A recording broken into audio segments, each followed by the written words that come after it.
It's the show that magicians around the globe don't want you to see. The Masked Magician is back, out of hiding, daring to expose the world's most highly guarded secrets. You'll find out how they perform amazing appearances, death-defying escapes, baffling levitations, astounding vanishes,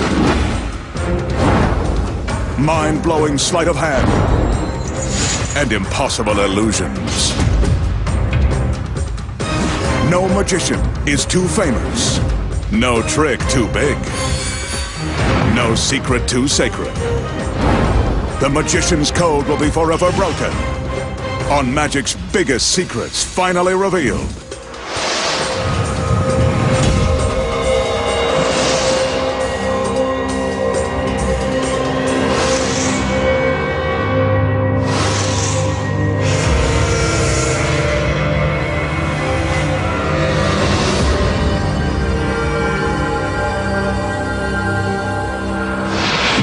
Tonight, the Masked Magician pulls back the curtain and exposes the secrets too, making a gorgeous girl vanish in a giant game of three-card Monte.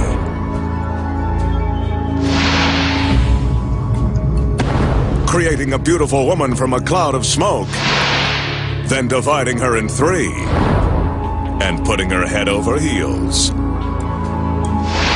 Plus, find out how a famous street magician walked on water while surrounded by witnesses. And much more, right now on Magic's Biggest Secrets Finally Revealed. First up tonight, the magician will play a giant game of the old street hustle, three-card Monte. If you've been fooled by this con game before, wait till you see this grand version.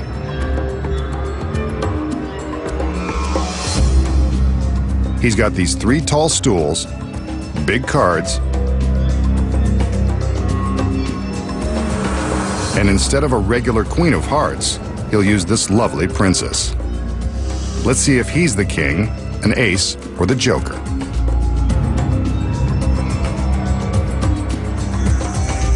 He asks the girl to stand atop the center stool.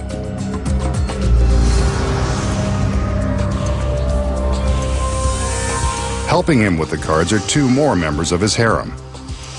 They send hearts fluttering too. The magician places one of the large cards in front of the girl, hanging it from the proscenium arch of the small stage. Now for another card.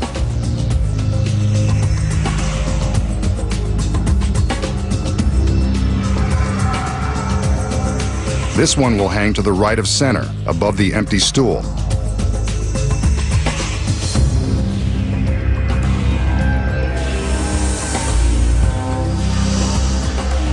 Now for the third and final card.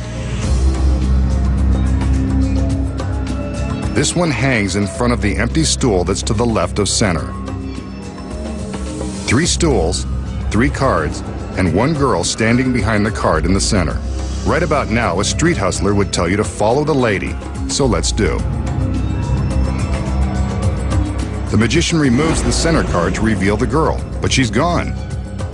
We must have been mistaken. I bet she's behind one of the other cards. The magician replaces the center card, and he seems as baffled as we are. Let's go to the right. He moves this one, and she's not there either. I guess we were mistaken. Well, there's only one other place to look.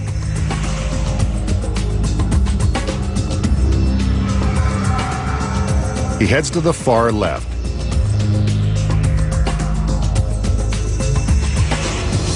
She's not there. So he removes this card from the equation.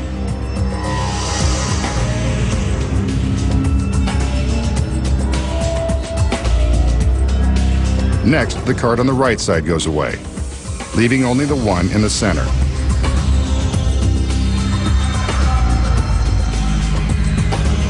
There's no question that the girl must be here.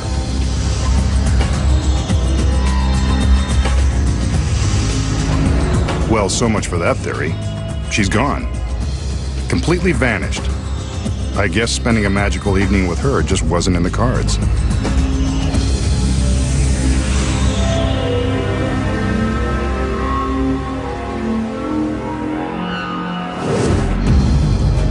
So, how did the magician use a life-size game of 3-card monte to make his assistant disappear? Here are the secrets.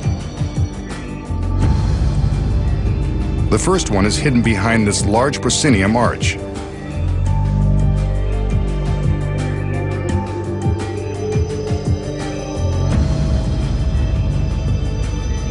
From the back, we can see that concealed behind the support truss is a steel track, complete with a sturdy handle. When the illusion begins, the magician hides his assistant with the first card, then hangs 2 more. As soon as all cards are in place, the assistant reaches up and grabs the handle. The handle is attached to a roller that smoothly glides inside the track. When the audience sees the magician move the first card to reveal the assistant has vanished, she's actually using the card to hide her movement on the track, from the center stool to a position behind the card next door. The handle and track allow her to secretly travel from stool to stool behind the cards without her feet being visible below. The magician is free to show behind the card on the far right because the girl is hidden behind the card on the left. The magician now draws our attention to that final card on the left side, where the girl is hiding.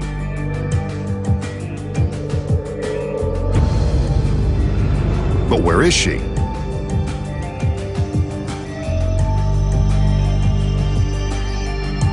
From behind, we see that she is using the movement of this card to conceal her path behind both cards to a hidden position off stage. Nicely done. And she sticks the landing. Now the magician removes the remaining cards, using the same movements so as not to tip his hand.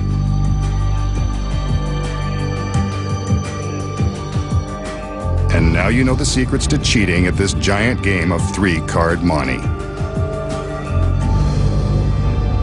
Next, the magician has a mystical and magical twist on an experiment you might remember from science class. This one uses a large plastic drinking glass. As we can see, it's empty. So far, but not for long. The magician plunges the glass into the bucket of water and fills it. Well, it's more than half full and less than half empty for those of you who care. Watch. He takes a piece of ordinary cardboard and places it over the mouth of the glass. Next, he turns the glass upside down.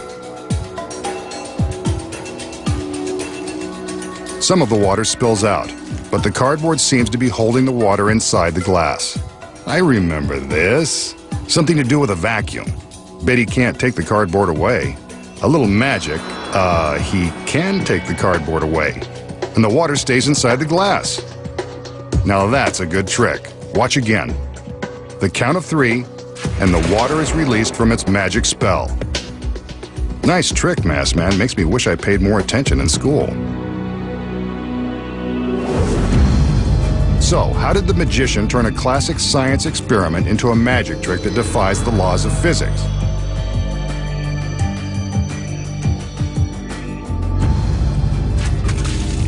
Here are the secrets. When the illusion begins, the magician shows us what appears to be an ordinary glass. It's not. But it's real water, so don't try this at home. The first secret is that the glass has a small hole that has been drilled in one side near the bottom. See? When the magician fills the glass with water, he must be careful to keep this hole covered. Without his finger in place, the water comes pouring out. That's scientific fact number 1. A finger can plug up a leak. Next, he places the piece of cardboard over the mouth of the glass, then demonstrates how a vacuum works. When he inverts the glass, the water stays in place because the air in the glass cannot escape. The cardboard is stuck in place by suction. The next secret is hidden behind the piece of cardboard. there is a clear plastic lid concealed on the back side. This lid precisely fits over the mouth of the glass. See? It fits right into place, just like at a drive-thru. When the audience thinks that the cardboard alone is holding the water inside the glass, it's actually the clear plastic lid that is held in place by the suction. Here we see it without the cardboard. The vacuum created by the trapped air keeps the lid in place, as long as the magician keeps his finger over the tiny hole. Watch as he's able to count down to the exact moment the water rushes out. All he's really doing is releasing his finger from the hole and allowing air to rush into the glass and break the vacuum. Watch again in slow motion, and you can actually see the clear lid as it falls. Physics combined with trickery. And now you know the secrets. Up next, the secrets to making a beautiful woman appear from nowhere. Find out how the magician walks on water in a pool surrounded by witnesses. Next, the magician's gorgeous dancing girls will get us in the mood for a classic illusion. I'm not sure what this has to do with the trick, but I don't exactly care. The throne, however, is definitely center stage for good reason. The magician has entered, by the way, ready to do his magic thing. He makes sure we get a good look at the empty throne, but I'd rather the girls kept dancing. While we check them out, he checks out all sides of the throne. It's still empty. He does some conjuring as the assistants raise a sheet in front of the throne. Some magic, poof, and another girl appears, seated in the previously empty throne. What a princess. And she arrived in a flash. So how did the magician make his beautiful assistant appear in a flash? Here are the secrets. The first one is right in front of us. On closer inspection, the throne is much larger than it appears. It's actually deep enough to conceal the girl. It's also a chair within a chair, with the inner chair built on a track that slides all the way back into the throne.